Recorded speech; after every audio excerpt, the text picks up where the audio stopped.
বন্ধুরা, আজ দুদিন আমি একদম রেস্টে আছি, বিশেষ করে সন্ধ্যের টিফিন আর রাতের ডিনারের হাত থেকে। তো মেয়েই কিন্তু রাতের ডিনারটা করছে এই 2 দিন। তো কালকে করেছিল পনির।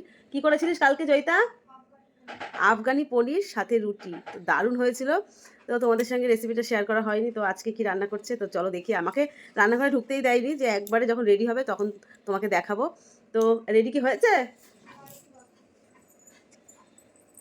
এখন বাজে রাত 11টা, এখনই আমরা রাতের ডিনার করব আর মেয়ে এখন গোছাচ্ছে, একসাথে খাবো। তো চলো। তো খাবারের থালা পুরো রেডি করা হয়ে গেছে। তো খাবারের নামটা জয়িতা একবার তুই বলে দে। Chicken steak with hot rice.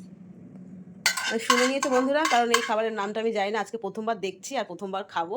তো তোমাদের সামনে থেকে দেখাই।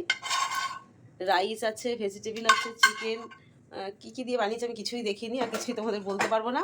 আর এই যে কালকে রান্না করেছিল মেয়ে, এই যে পনির, আফগানি পনির। তো দাদার জন্য কিছুটা রেখে দিয়েছিল, যেহেতু দাদা ছিল না বাড়িতে। রুটির সাথেও দাদা খেয়ে নেবে। আর এই দেখো, এই ছোট্ট ড্রাগনটা আজকে গাছ থেকে পেরেছি, তো সেটা এখানে রয়েছে, তাই তোমাদের দেখিয়ে দিলাম। তো সবাইকে গুড নাইট, বাই।